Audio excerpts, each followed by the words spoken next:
I don't have lipstick on. Good morning, Lisa. You don't need lipstick. Jen. You don't need lipstick for this. You're fine.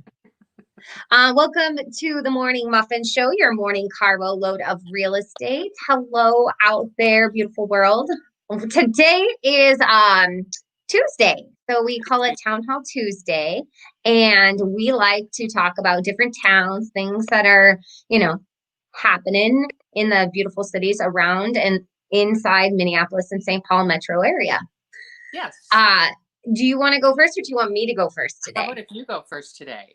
Okay. Well, we're going to talk about our own towns that we live in. I live in Cottage Grove. Cottage Grove is like 10 miles south of St. Paul, Woodbury. It's like on the border of Woodbury, on the other side of the Mississippi, not quite Wisconsin, but we're squished up against it. Highway 61, south of 94.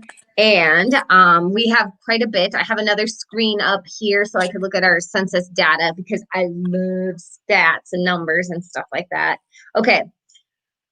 We have more people than your city, Golden Valley. We actually have just over 37,000 people. And this is like an estimate. Yeah. I'm actually surprised about that. Yeah.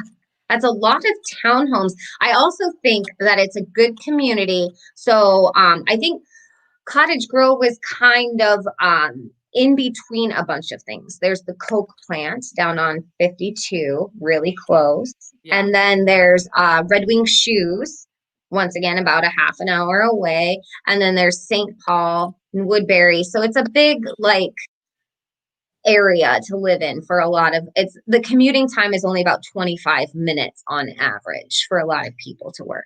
So it's kind of here and there for everyone. Okay, but we do have an 83% white population, which is good. I like to see it a little bit more mixed. And then we have I'm sorry, I'm just scrolling through some of the things I wanted to talk about was obviously the economy of it. So we have a medium income. Where is that?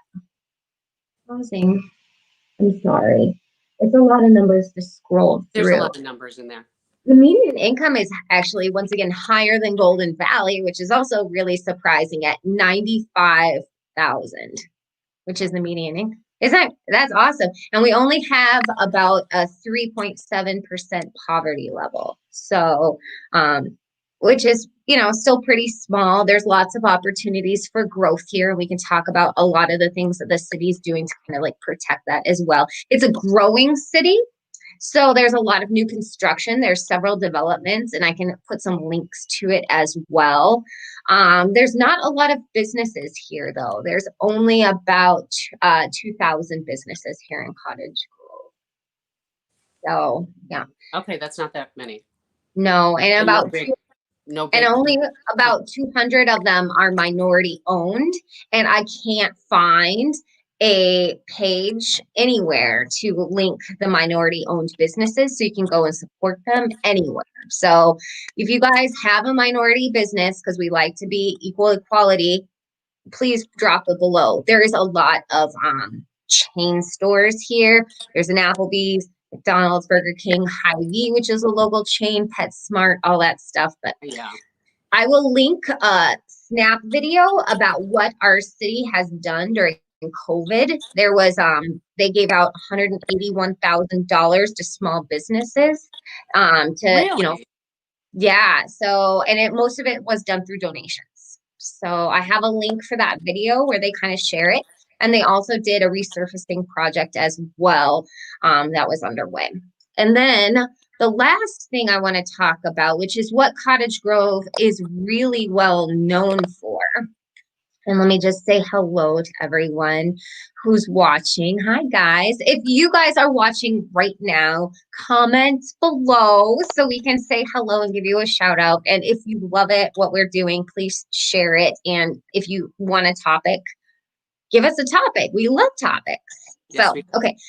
Lastly, we got the Hero Center, which I'm going to share my screen. A lot of people know the Hero Center because it was a topic during all of the social unrest, which it absolutely should be, because this is where they like to train a lot of the police.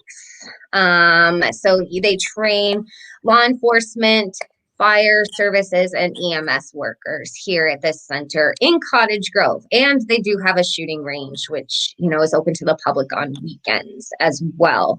And they do permit to carry classes as well if you're interested in that. But I would That's awesome. absolutely love to see.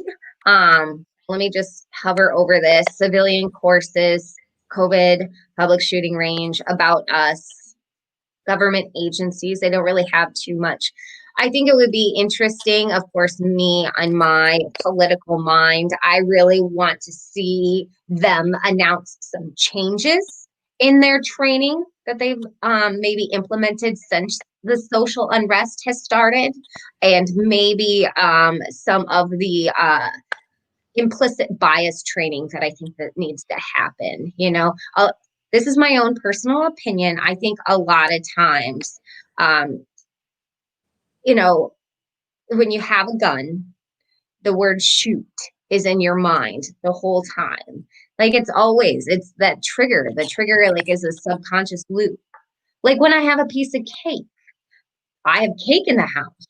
And somewhere in my brain is always this like little whisper, cake, cake, cake, cake. I don't know about you, but I have a feeling that that's what it is to have a gun on your body at all times. So, I but have no idea about that. I have no idea either.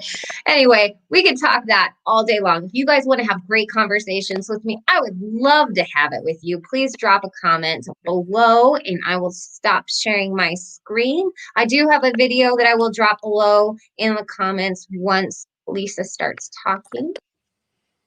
And I'll let you go. I wanted to talk a little bit about Golden Valley just because I lived there for 28 years, almost 28 years. And I love Golden Valley.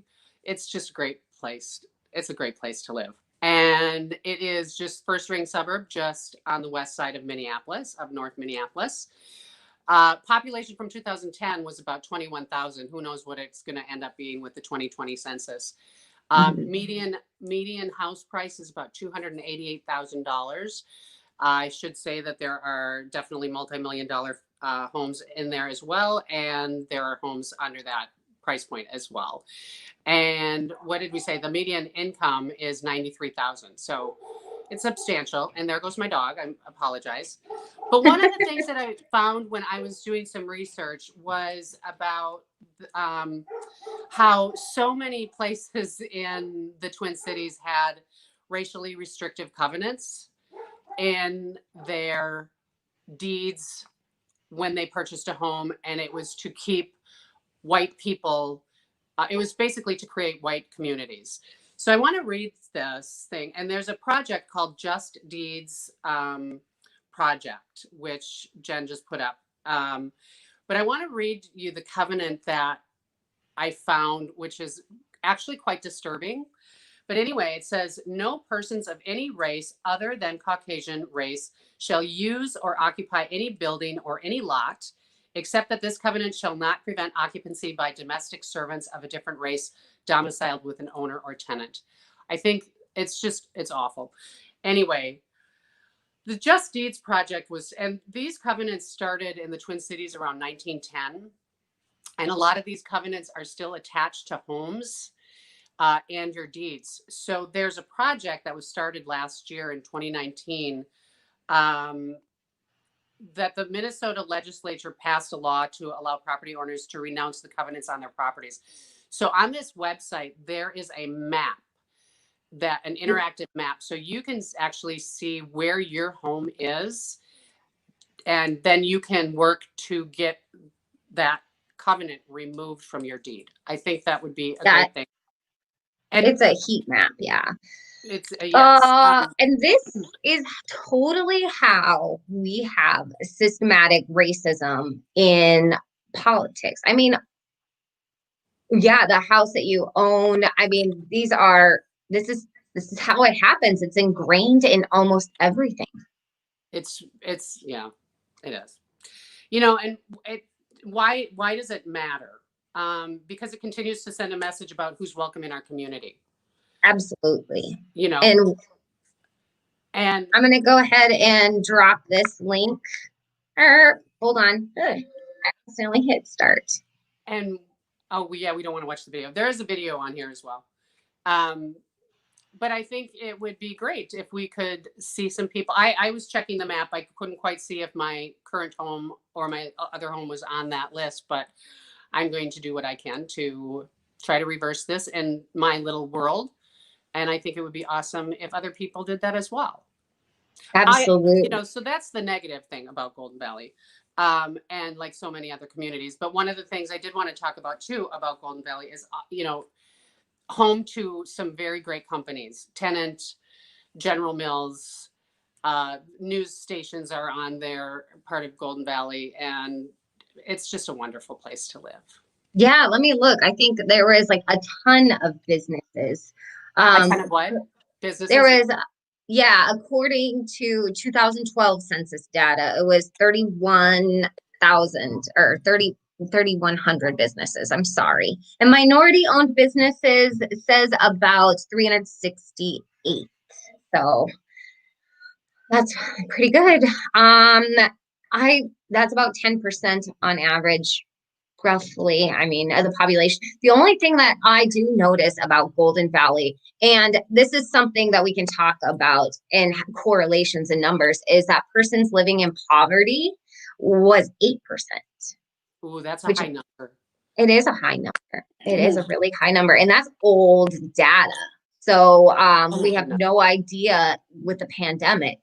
I mean, yeah, we have to support each other. We have to support these businesses and things like that. So tomorrow we're going to be featuring places you can order your Thanksgiving dinner from. Turkey dinner. Yeah. Or if you're like Jen and don't like turkey dinner, I don't want turkey. I know. I probably want Greek because that's like my go-to. Like I'm like, I want my baba ganoush. That sounds good. Anyway, you guys, if you have more things that you would like to say to us, if you liked our video, if you want to hear more information about